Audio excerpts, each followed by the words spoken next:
नमस्कार, मैं रजनीकांत सिंह आप सभी श्रोताओं का अपने पॉडकास्ट रिदम ऑफ सोल में हार्दिक स्वागत और अभिनंदन करता हूँ। मेरे पॉडकास्ट की कहानियों की श्रृंखला में आज एक नई कहानी लेकर आया हूँ। कहानी की रचना की है श्रीमती रश्मि सिंह ठाकुर जी ने और कहानी का टाइटल है सरप्राइज बर्थडे गिफ्ट। आज की कहानी के टाइटल की तरह आज की कहानी में भी एक ट्विस्ट है। उम्मीद करता हूँ आप सभी को कहानी पसंद आएगी। तो आइए सुनते हैं आज का podcast surprise birthday gift. Hello Anuj, तुम कब तक घर पहुंच रहे हो? मैं और तुम्हारी लाडली सुबह से इंतज़ार कर रहे हैं। शाम होने को आई है। हाँ, बस निकल रहा हूँ यहाँ से थोड़ी देर में। मीटिंग का टाइम चेंज हो गया था ना, इसलिए देर हो गई। अनुज, तुम कुछ भूल तो नहीं रहे ना? नहीं मेरी जान, मुझे याद है। मेरी लाडली ईशी का बर्थडे है और मैंने उसकी फेवरेट स्पोर्ट्स कार ऑर्डर कर दी है। और हाँ, उसके लिए मैंने सरप्राइज़ रखा है। तुम उसे बताना मत। मैं आकर उसे खुद ही सरप्राइज़ दूंगा। ठीक है, मैं फ़ोन रखता हूँ। चार्ज नहीं है। गाड़ी में चार्ज करूँगा। और हाँ, मुझे थोड़ी देर हो जाएगी आने में ना। तब तक तुम ईशी का संभाल लेना बस। ठीक है अनुज, जल्दी आना। हम लोग खाने पर तुम्हारा इंतज़ार करेंगे। फ़ोन रखता हूँ मैं अब। Okay, bye. Love you sweetie. Bye अनुज।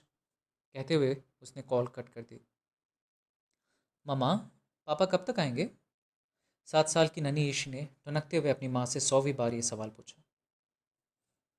आ रहे हैं, वो बस थोड़े बिजी थे। अपनी ईशी के लिए गिफ्ट खरीदने गए थे ना, इसलिए उन्हें थोड़ी देर हो गई। अमृता ने दोनों हाथों से ऊपर उठाते हुए उसे प्यार से कहा। वाह, मामा क्या ला रहे हैं पापा मेरे लिए? ईशी ने चहकते हुए पूछा। वो तुम्हारे लिए सरप्राइज़ है। पापा ने कहा है वो खुद आकर अपनी लाडली को सरप्राइज़ देंगे। सच्ची मम्मा? उसकी आंखें दोगुनी खुशी से बड़ी हो गईं। हाँ मेरा बच्चा, अब तुम जाकर पार्टी के लिए रेडी हो जाओ। सारे मेहमान आने ही वाले होंगे और तुम्हारे फ्रेंड्स भी तो आने वाले हैं ना। अब वो लोग क्या सोचेंगे, बर्थडे गर्ल ऐसे ही गंदे कपड़े पहने घूम रही है। नहीं मम्मा, मैं अभी जाती हूँ रेडी होने। वो खुशी से उछलती कूदती वहाँ से चली गई। सारे घर में सजावट हो चुकी है, बस मेहमान आते ही होंगे। अमृता सोचने लगी। 8 साल पहले वो कैसे अनुज के साथ लव मैरिज करके इस घर में आई थी। उन दोनों ने अपने परिवार के खिलाफ जाकर ये शादी की थी। उस वक्त कितना लड़कपन था उन दोनों में, कुछ भी आगे पीछे नहीं सोचा था। तब वो 20 साल की और अनुज 23 के। और तब उनके परिवार वालों में से किसी ने उनका साथ नहीं दिया था। तब अनुज ने अपनी इंजीनियरिंग ही ख़त्म की थी और जॉब के लिए इधर उधर हाथ पैर मार रहा था। तब कहीं से जाकर अनुज की किस्मत ने उसका साथ दिया और शादी के 2 महीने बाद ही उसकी जॉब बेंगलुरु में लग गई थी और वो अमृता को लेकर इस अजनबी शहर में आ गया था। फिर उसने भी कभी पीछे मुड़कर नहीं देखा। अनुज को अपना ही सब कुछ बना लिया और उसके साथ अपनी नई ज़िंदगी शुरू की। आज उनके पास सब कुछ था, अपना खुद का बंगला, गाड़ी, बैंक बैलेंस और नौकर चाकर भी। पर जब से उसकी बेटी हुई, उसकी ज़िंदगी ही बदल गई।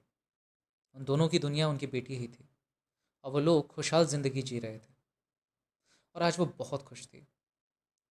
उसकी प्यारी बेटी यशी का 7वां जन्मदिन था और वो बस अनुज का इंतज़ार कर रही थी। पता नहीं कहाँ रह गए अनुज, इतनी देर हो गई है। परसों मुंबई गए थे ऑफिस के काम से, अब तक नहीं लौटे। उसको घबराहट होने लगी। मम्मा, मैं कैसी लग रही हूँ?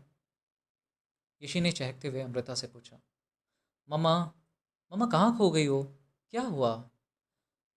अमृता की जैसी तंद्रा भंग हुई। कुछ नहीं बेटा। फिर उसके गालों पर हाथ फेरते हुए बोली। कितनी प्यारी लग रही है मेरी गुड़िया रानी इस रेड गाउन में। उप्स मम्मा, आप भी ना मुझे गुड़िया मत कहा करो। अब मैं बड़ी हो गई हूँ। मेरे दोस्त सुनेंगे तो मेरा मजाक उड़ाएंगे, छोटी बच्ची बोलकर। बस आप इतना बताओ मैं कैसी लग रही हूँ? उसने अपनी आंखें मटकाते हुए पूछा। बहुत सुंदर लग रही हो, किसी परी की तरह। उसने प्यार से उसका माथा चूम लिया। उप्स मामा, आपने मेरा मेकअप ख़राब कर दिया। उसने माथे को पोंछते हुए नाक भौं सिकोड़ते हुए कहा। अब फिर से मेकअप करना पड़ेगा। और वो वहाँ से भाग गई। ये लड़की भी ना, अमृता ने मुस्कुराते हुए खुद से कहा।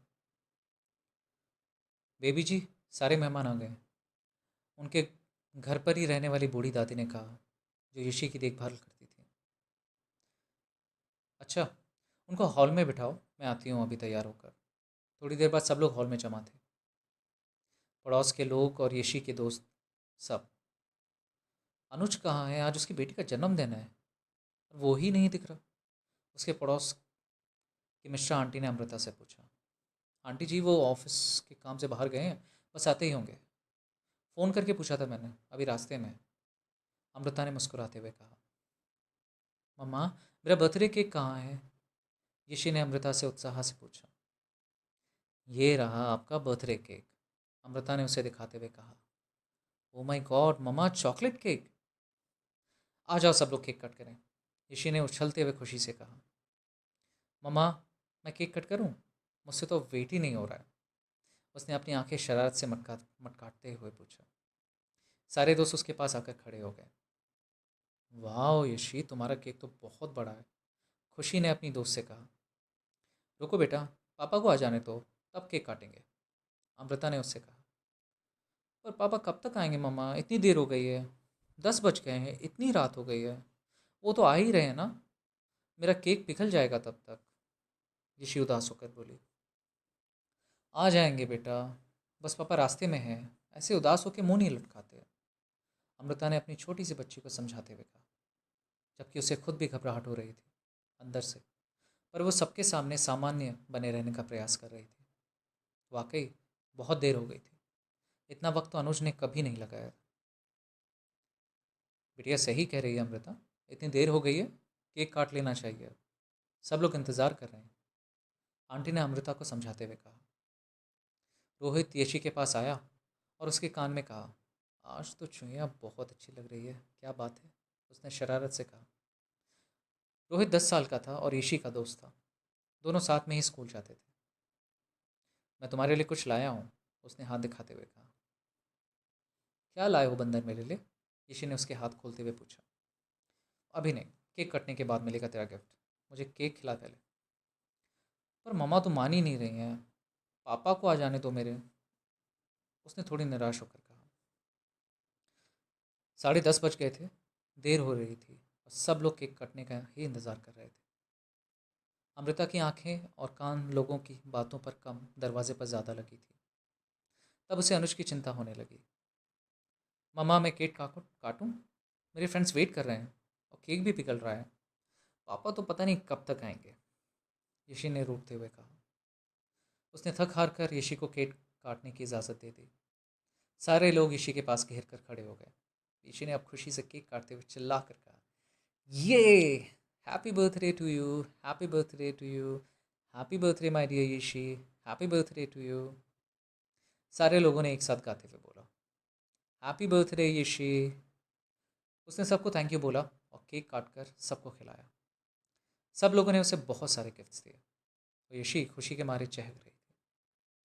हैप्पी बर्थडे बेटा, तुम्हें जन्मदिन बहुत बहुत मुबारक हो, तुम्हारे जीवन में बहुत सारी खुशियाँ आए, तुम्हें कभी किसी चीज़ की कमी महसूस ना हो, कहते हुए अमृता ने उसे टीका करके केक खिलाया और उसे गले से लगा लिया। उसकी आंखों में आंसू आ गए थे, जिसे वो सबसे छिपाने की नाकाम कोशिश कर रही थी, और यशी ने उसे ऐसे देख लिया था। ओहो मामा, आप भी ना सेंटी हो जाते हो बहुत, और अपनी माँ की आंखों से आंसू पोंछती है। अच्छा, अब हैप्पी हो जाओ, उसने बड़ों की तरह उसे समझाते हुए कहा। अमृता ने मुस्कुराकर आंसू पोंछे, फिर उसे बड़ा सा गिफ्ट दिया। इसमें क्या है मामा? खुद ही खोल कर देखो। ऋषि ने गिफ्ट खोला, उसमें छोटा सा चिल्ड्रन हाउस था।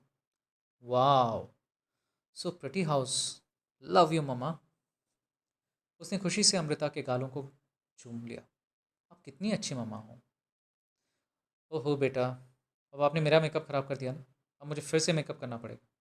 और वो मुस्कुराने लगी। सब लोग हंसने लगे। ईशी हंसने लगी और फिर अपने दोस्तों के साथ बिजी हो गई। अमृता ने शेफ़ से बोलकर सबको खाना खिलाया और सबको रिटर्न गिफ्ट दिया। धीरे धीरे सारे मेहमान चले गए। 11:30 बज गए थे रात के, पर अनुज अब तक नहीं आए थे। अमृता ने किचन और हॉल की सफाई करवाई मेड से और वहाँ सोफे पर बैठ गई और अनुज के आने का बेसब्री से इंतज़ार करने लगी। अब उसके लिए एक एक पल काटना मुश्किल हो रहा था। उसने घर के सारे नौकरों से जाकर सोने को बोल दिया। वो लोग भी खा पी कर सर्वेंट क्वार्टर्स में सोने चले गए। मम्मा देखो, रोहित ने मुझे कितना सुंदर हेडबेल्ट दिया है, ईशी उत्साहित होकर अमृता को दिखाने लगी। बहुत अच्छा है बेटा, अब तुम जाओ, जाकर सो जाओ, रात बहुत हो गई है। नहीं मम्मा, आज मैं पापा के साथ सोऊंगी। और अभी तक पापा भी नहीं है। पापा को और कितनी देर लगेगी मम्मा? उन्होंने मुझे बर्थडे विश भी नहीं किया। वो रूठते हुए उदास होकर बोली। वो ये सब पूछ ही रही थी, तभी धीरे से गेट खुला। हैप्पी बर्थडे मेरी प्यारी परी, जन्मदिन बहुत बहुत मुबारक हो। पापा आ गए, पापा आ गए, वो दौड़ते हुए उस अपने पापा के पैरों से लिपट गई। अनुज ने उसे हंसते हुए गोद में ऊपर उठा लिया। अब कहाँ रह गए थे पापा? इतनी देर क्यों कर दिया आपने? पता है केक भी कट गया और सब लोग चले भी गए। मम्मा कितनी परेशान थी आपके लिए, ऋषि ने पापा को डांटते हुए प्यार से कहा।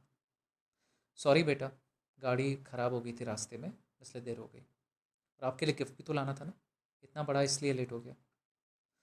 सॉरी मेरा बच्चा, आगे से ऐसा नहीं होगा। अनुज ने कान पकड़ते हुए माफ़ी मांगी। ओके, माफ़ कर दिया, पर मेरा गिफ्ट कहाँ है? बाहर लॉन में है, देख लो, अनुज ने ऋषि से कहा। अमृता हैरानी से देखते हुए अनुज के पास आई और अब सुबकते हुए उसे गले से लगाकर रोने लगी। अरे अमृता, तुम्हें क्या हुआ? क्यों रो रही हो बच्चों की तरह? अनुज ने उसके आंसू पूछते हुए पूछा। कहाँ रह गए थे आप? पता है कितनी फिक्र हो रही थी मुझे, कितने बुरे बुरे ख्याल आ रहे थे मन में, कितनी मुश्किल से वक्त गुजरा है। 2 दिन से गए हो आप, अब जाकर आए हो। शाम से ही इंतज़ार कर रही थी, कहाँ रह गए थे आप? अमृता शांत हो जाओ, बताता हूँ। मौसम ख़राब हो गया था, रास्ते में अचानक से आंधी तूफान आया और भयंकर बारिश होने लगी और सब जगह पानी भर गया था। सड़कों पर पूरा पानी भर गया था। यातायात और बिजली व्यवस्था ठप हो गई थी। बीच रास्ते में बहुत गड्ढे थे और पानी भर गया था। सड़कों पर कहीं उजाला नहीं था, इस वजह से गाड़ी फंस गई थी। कोई मदद करने वाला नहीं था। बड़ी मुश्किल से खुद से गाड़ी निकाली और घर तक पहुंच पाया हूँ। गाड़ी का पेट्रोल भी ख़त्म हो गया था। बस आ गया खींचते खींचते। अनुज ने उसे पूरी कथा सुनाते हुए कहा। अब मुझे यीशु को अकेला छोड़कर कहीं जाना मत। अमृता ने फिर से उसके गले लगाते हुए कहा और चैन की सांस ली। अमृता, मुझे काम होगा तो जाना ही पड़ेगा ना, और ये सब मैंने तुम्हारे लिए और यशी के लिए तो किया है। तुम हिम्मत से काम लिया करो। आ, अब आगे से सब कुछ तुम्हें ही तो संभालना है, और यशी को खूब सारा प्यार दिया करो मेरे हिस्से का भी। उसने उसके माथे को चूमते हुए मुस्कुरा कर कहा। मैं क्यों संभालूं? आपका काम, आप क्या काम हो? और आप कहीं जा थोड़ा ना रहे हो। बस बस मेरी बीवी, तुम सवाल बहुत करती हो। अनुज ने उसे चुप कराते हुए प्यार से कहा। अब जवाब ठीक से तो नहीं देते ना। मैं बहुत थक गया हूँ, प्लीज़ एक कप चाय बनाने दो, प्लीज़ मेरे लिए। अच्छा ठीक है, आप तब तक हाथ मुँह धो लीजिए, मैं चाय बना कर लाती हूँ आपके लिए। अमृता मुस्कुराते हुए चाय बनाने किचन में चली गई। अनुज बाथरूम चला गया। तभी हॉल में फ़ोन की घंटी टिनटिनाने लगी। अनुज, ज़रा फ़ोन देखना, किसका बज रहा है? किचन से अमृता ने ज़ोर से चिल्लाकर अनुज को आवाज़ दी, पर उसने नहीं सुना। फ़ोन की घंटी बहुत ज़ोर से बजकर रात की खामोशी में बाधा डाल रही थी। अनुज, सुन रहे हो ना, फ़ोन बज रहा है। अब की बार उसने हॉल में आकर देखा, अनुज अभी भी बाथरूम में है। अंदर से शॉवर की आवाज़ आ रही थी। उसने फ़ोन उठाकर हेलो किया। हेलो, आप मिसेज़ अनुज चौहान बोल रही हैं? जी जी, मैं अमृता सिंह चौहान बोल रही हूँ। आप कौन बोल रहे हैं? मैं इंस्पेक्टर विजय करकरे बोल रहा हूँ।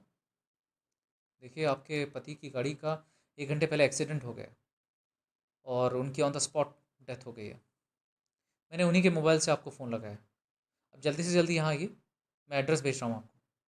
ये ये ये क्या बकवास कर रहे हैं आप?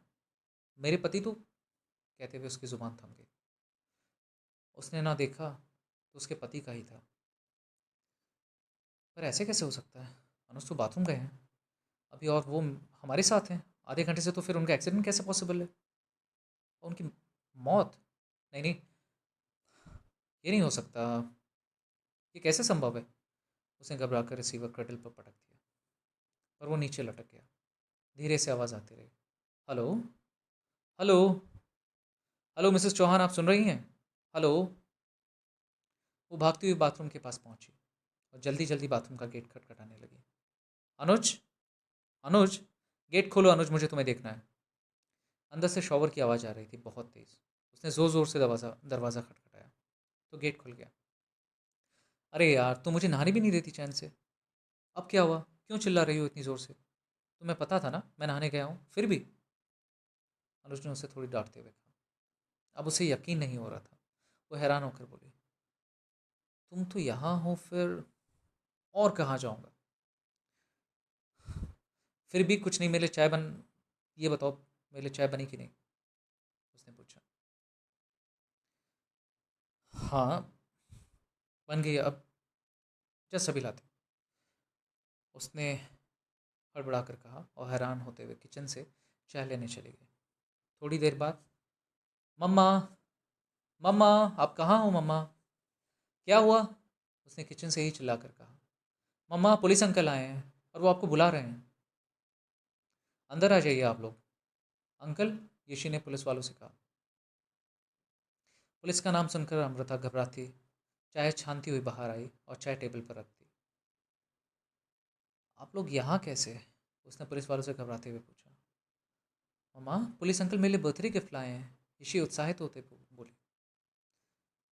जी, हमने ही आपको फ़ोन किया था, इंस्पेक्टर विजय ने कहा। आपने कुछ सुना नहीं, इसलिए हमें ही आना पड़ा।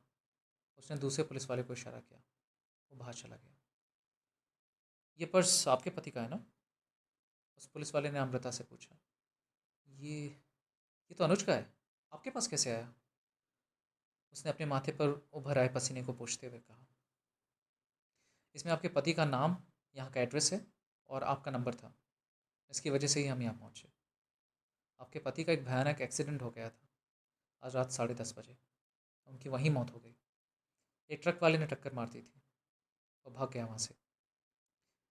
तब तक पुलिस वाले अनुज की लाश को स्ट्रेचर पर डालकर अंदर लेके आए और वहीं सामने हॉल में रख दिया। लाश को सफ़ेद कफन से ढककर रखा गया था। अमृता ने कांपते हाथों से कफन हटाकर देखा और जोर से चीख पड़ी, अनुज! फिर उसने सामने सोफे पर नज़र उठाकर देखा। अनुज ने चाय ख़त्म करते हुए कहा, चाय बहुत अच्छी बनी है अमृता, मेरी इशी का ध्यान रखना, कहकर मुस्कुराते हुए गायब हो गया। अमृता चीख मारकर बेहोश हो गई। इशी नीचे बैठ गई थी वहीं। मुझे बर्थडे गिफ्ट पसंद नहीं आया पापा, इशी ने अनुज की लाश के ऊपर सिर रखकर कहा और इशी का माथा अनुज के खून से लाल हो गया। शुक्रिया।